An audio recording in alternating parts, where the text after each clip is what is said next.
Hi అండి. Hello! నమస్తే. Welcome to Geetha's kitchen. ఈరోజు మన వీడియో వచ్చేసి రవ్వ, బెల్లం బొబ్బట్లు.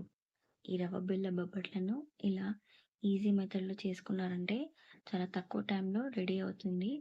అండ్ పండుగలకు కానీ, వెకేషన్స్ కానీ ఇలా రెడీ చేసి పెట్టుకున్నారంటే ఒక్కొక్కరు 4 బొబ్బట్లను తింటారు. టేస్ట్ అంత బావుంటుంది. సో, వీడియోని ఎక్కడ కూడా స్కిప్ చేయకుండా చూడండి. మీకు ఈజీగా అర్థమవుతుంది.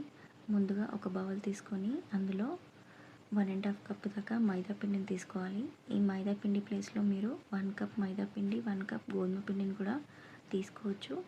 ఇప్పుడు ఇందులో హాఫ్ స్పూన్ దాకా సాల్ట్ వేసుకోవాలి. సాల్ట్ ఒకసారి కలిపేసుకున్న తర్వాత ఇప్పుడు ఇందులో 1 స్పూన్ దాకా నెయ్యిని కానీ, నూనెని కానీ వేసేసుకొని మంచిగా కలిపేసుకోవాలి. ఈ ఆయిల్ అంతా పిండిలో కలిపేసుకొని ఒక మాయిన్ ప్రిపేర్ అయ్యేంత వరకు దీన్ని కలుపుతూ ఉండాలి. ఒకవేళ మాయిన్ రెడీ కాకపోతే మీరు ఇంకాస్త నెయ్యిని కానీ, నూనెని కానీ వేసుకోవాలి. ఇక్కడ నాకు ఫస్ట్ టైం ఇలా చేస్తున్నందుకు 1 స్పూన్ వేసుకొని చేస్తున్నందుకు నాకు మాయిన్ రెడీ కాలేదు. అందుకని ఇంకాస్త ఆయిల్‌ని వేసుకొని మళ్ళీ కలిపేసి పిండిని ఇంకాస్త ఆయిల్‌ని వేసుకొని ప్రిపేర్ చేసుకున్నాను కాబట్టి మాయిన్ అనేది ఇలా పర్ఫెక్ట్‌గా రెడీ అయిపోయింది. సో, ఇప్పుడు కొద్ది కొద్దిగా వాటర్ వేసుకుంటూ పిండిని చపాతీ పిండిలాగా కలిపేసుకోవాలి. మరీ మెత్తగా కాకుండా కొంచెం సాఫ్ట్‌గా కలిపేసుకోవాలి.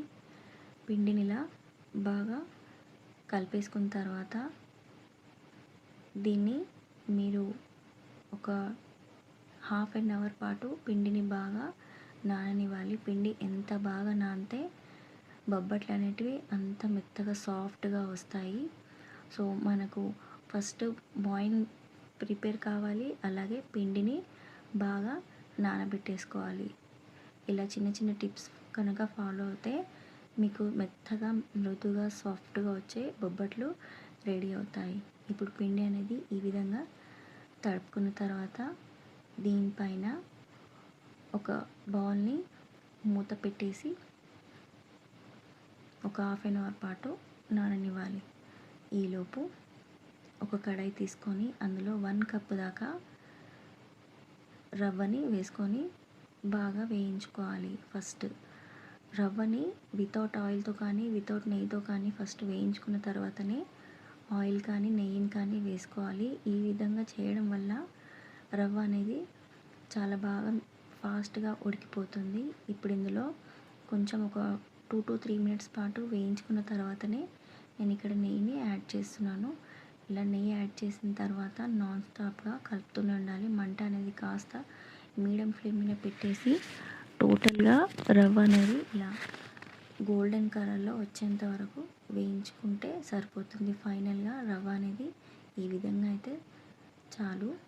ఇప్పుడు స్టవ్ పైన ఒక చిన్న బౌల్ పెట్టేసి అందులో 1 గ్లాస్ దాకా వాటర్ వేసుకోవాలి. వాటర్ వేసుకున్న తర్వాత ఇందులో హాఫ్ కప్ దాకా బెల్లాన్ని వేసుకోవాలి. బెల్లం ఇక్కడ వచ్చేసి పాత బెల్లం తీసుకున్నాం కాబట్టి నాకు ఒక హాఫ్ కప్ దాకా సరిపోయింది.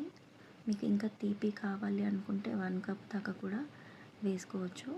ఇప్పుడు బెల్లం ఇలా కరిగిన తర్వాత జస్ట్ ఇలా ఒక్కసారి పొంగు వచ్చిందంటే దీన్ని దించేసేయాలి. ఇప్పుడు మళ్ళీ కడాయి పెట్టేసి ఇప్పుడు దీంట్లో ఈ బెల్లం పాకం అనేది ఇందులో వేసేసి బాగా కలిపేసుకోవాలి. అడుగంటనివ్వకుండా మంట కాస్త లో ఫ్లేమ్ మీద పెట్టేసి దీన్ని రెడీ చేసుకోవాలి. ఇది బాగా బెల్లాన్ని రవ్వ పీల్చుకునేంత వరకు బాగా ఉడికించుకోవాలి. ఇప్పుడు ఇందులో ఒక హాఫ్ స్పూన్ దాకా యాలకుల పొడిని వేసేసుకొని కలిపేసుకోవాలి. ఇది ఇలా బాగా గట్టిగా అయిన తర్వాత ఇప్పుడు స్టవ్ ఆఫ్ చేసేసుకొని దీన్ని పూర్తిగా చల్లారనివ్వాలి.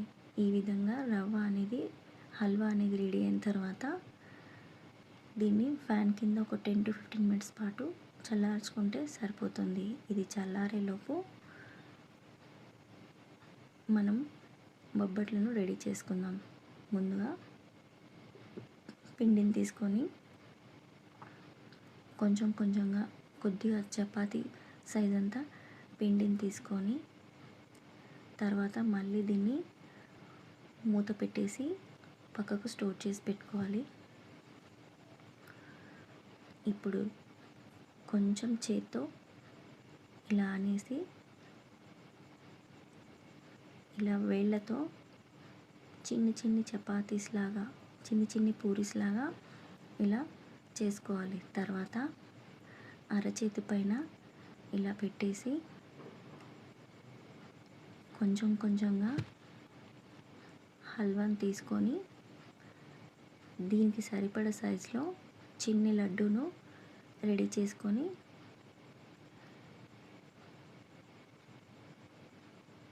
ఈ పిండి పైన పెట్టేసి 4 సైడ్స్ ఇలా దీనిపైన కవర్ చేసేసి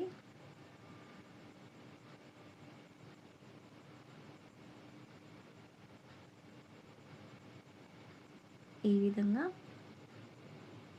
రెడీ చేసుకోవాలి. ఎక్స్ట్రా పిండి కానీ వస్తే తీసేసేయాలి. ఒకవేళ సరిపోతుంది అనుకుంటే దానిపైనే ప్రెస్ చేసి ఇలా పెట్టేసేయాలి. ఫైనల్గా ఇలా పిండి ముద్దలు అనేటివి ఇలా రెడీ చేసుకొని పెట్టుకోవాలి. ఇప్పుడు ఒక కవర్ తీసుకొని దానిపైన ఆయిల్ అప్లై చేసేసి మీరు చపాతీ కర్రతో ఇలా ఈజీగా చేసుకోవచ్చు. ఈవెన్ మీరు ఫస్ట్ టైం చేస్తున్నా కూడా చాలా ఈజీగా వస్తుందండి. పెద్దగా కష్టపడాల్సిన పని లేదు. చాలా ఈజీగానే రెడీ అవుతుంది అండ్ షార్ట్ టైంలోనే ఇవి కంప్లీట్ చేసేసుకోవచ్చు. మీరు ఒక అర కేజీ వరకు బొబ్బట్లను వితిన్ హాఫ్ అన్ అవర్లో చేసుకోవచ్చండి. ఇదంతా ఈజీ ప్రాసెస్. ఇదిలా బాగా మీ చపాతీలాగా చేసేసుకోవాలి. నాకైతే ఈ బొబ్బట్లు ఎంత సన్నగా ఉంటే అంత బాగుంటుందని నేను చాలా సన్నగా ఇలా రోల్ చేసుకుంటున్నాను. మీకు నచ్చిన సైజులో మీరు చేసుకోండి. ఫైనల్గా ఈ విధంగా నేను ఇంత సన్నగా బొబ్బట్లను రెడీ చేసుకున్నాను. ఇప్పుడు స్టవ్ పైన ప్యాన్ పెట్టేసి అందులో కొద్దిగా నెయ్యి వేసేసుకొని ఫస్ట్ బొబ్బట్లను ఇలా వేసేసుకొని కొంచెం పొగ్గు వచ్చిందంటే మరోవైపు టర్న్ చేసుకోవాలి. ఇది ఇలా టర్న్ చేసుకున్న తర్వాత ఇటు సైడ్ కూడా ఆయిల్ని అప్లై చేసేసుకొని 2 సైడ్స్ బాగా కాల్చేసుకోవాలి. ఈ విధంగా చిన్న టిప్స్ ఫాలో అయ్యి బొబ్బట్లను చేసుకున్నారంటే ఈజీగా కమ్మని రవ్వ బెల్లం బొబ్బట్లు రెడీ. ఈ విధంగా బంగారు వర్ణంలో కాల్చేసుకొని 1 బై 1 అన్నీ రెడీ చేసి పెట్టుకున్నానంటే పండుగలకు వెకేషన్స్కి ఈజీగా చేసుకోవచ్చు. చిన్న నుంచి పెద్ద అందరూ ఇష్టపడే ఈ రవ్వ బెల్లం బొబ్బట్లను మీరు కూడా రెడీ చేసి అండ్ మీకు ఎలా వచ్చిందో నాతో షేర్ చేయడం మాత్రం అస్సలు మర్చిపోవద్దు. వీడియో కనుక మీకు నచ్చినట్టయితే లైక్ చేయండి, షేర్ చేయండి అండ్ ఫస్ట్ టైం నా ఛానల్ చూస్తున్నవారు ఛానల్ని సబ్స్క్రైబ్ చేసుకోండి. అండ్ మీరు ఎక్కడి నుంచి చూస్తున్నారో కూడా నా కామెంట్లో తెలియజేయండి. చూడండి ఎంత సాఫ్ట్గా ఎంత మృదువుగా వచ్చాయో. డెఫినెట్గా ట్రై చేయండి. థ్యాంక్ యూ ఫర్ వాచింగ్ అండి. మరో వీడియోతో మళ్ళీ కలుద్దాం. అంతవరకు బాయ్ అండి.